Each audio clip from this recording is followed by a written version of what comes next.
Hi, welcome. I am here with the true crime video, and I hope this is the first of many. So, today I'll be bringing you the story of Mathe, a Mozambican national, was convicted on 64 charges including rape, murder, attempted murder, robbery and theft. Known as Houdini of South Africa's Cimex prisons, he achieves notoriety by becoming the first ever inmate to escape from Pretoria's maximum high security Cimex facility in 2006. He was caught a month later and transferred to Ebongweni Cimex Correctional Center at Kokstad. Here too, he tried twice but failed to break out of the high security CMAX facility. These were the last visuals of Mathe taken in his prison cell at Kokstad in 2015. Has taught us a lesson or two in the department, even in this region. It is through him that we've raised our vigilance at all times at Ebongweni. And I don't take it for granted lightly that for the infamous Ananias Mathe. But before I get into it, I would like to say that I will try and upload 2 videos a week. And for this video, I need to give a content warning that this case does include sexual assault, but I do not get into detail. But please do be mindful while watching or listening to this video. And please subscribe to this channel. Thank you so much. So, Ananias Mathe was a serial rapist and an armed robber who kept many South Africans on edge, including myself. Born in 1976 in Mozambique to parents Zephanias Mathe and Safira Matuse, psychologist Kutsia stated that Mathe did not have a normal childhood and that he preferred being alone. Ananias married 2 wives and had several children who he left behind after arriving in South Africa in 1999. And this time was the beginning of his criminal activities that spanned a period of 2 years and in 3 different provinces. His first committed crime his first recorded case happened on the 19th of August in 1999. He broke into Dane and Lynn, I hope I'm saying that correctly, Hertz's home and left with their car and music system.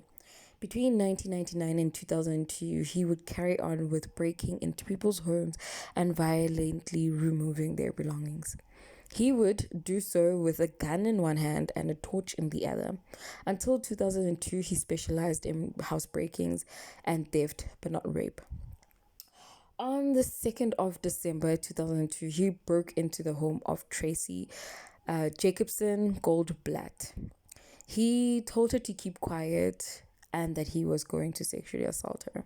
Mind you, she was in bed sleeping with her son.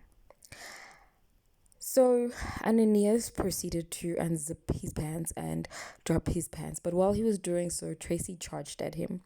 They fought and Tracy kicked him several times and also kicked his hand with the gun, and gunshots went off. He dragged her to the passage where Tracy still fought until she managed to close the security gate. But at this point, Ananias had already shot 3 times into her upper body. He shot her left breast, arm, and also her right lung. Fortunately, Tracy did survive this ordeal, even though she still has a bullet lodged close to her spine in her body. Tracy managed to fight off Ananias, but this wouldn't be the case for several other women. In 2003, he raped a 19-year-old lady in Northcliffe. 10 days later, he was arrested in Alberton. He was handed over to the police, but not really knowing why. It's actually unclear. He was later on released. He continued with his crimes until April 2002 when he was arrested again in Pretoria in possession of housebreaking equipment. He was granted bail of 500 Rand in the Pretoria Magistrate Court. He was released on bail, but he evaded trial. At this point, police hadn't put together all these incidences and connected them to him, and they weren't aware of the extent of his crimes. After his release, he proceeded to attack a number of households in Parktown area. In August 2004, at about 2:30, I forgot if it's AM or PM, but Ananias shot Charles Pringle despite his plea for Ananias to take whatever he wanted to take. That was a little ruthless. His crimes moved from Parktown to Parkhurst, and this is where he carried on sexually assaulting women, including a 28-year-old master's student. And on the 8th of December, he again, unfortunately, sexually assaulted 21-year-old ballet dancer in her Parkhurst cottage. A few days later, he attacked another woman and sexually assaulted her. The investigation of involving the ballet dancer, led to his arrest. And on the 31st of January, he was arrested after a tip-off they had received that he had returned from Mozambique. He was kept at the Johannesburg Central Station high-risk security facility.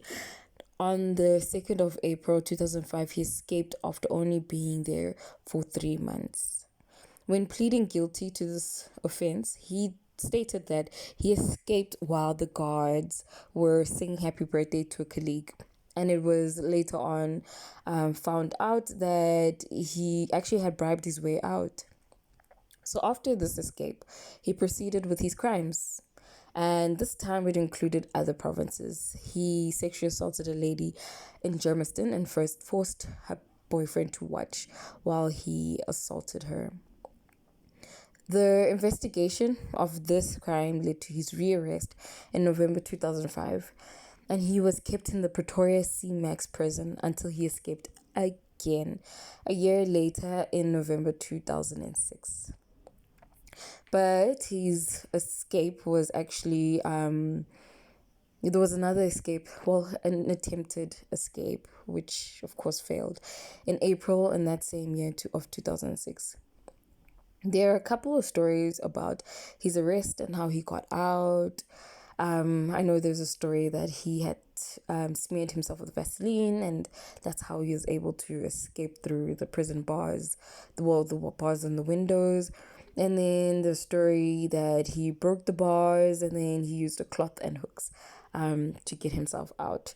But it was revealed at a later stage that, in fact, he had again bribed his way out. And I believe the amount was 80,000 Rand, and this helped him with his escape again.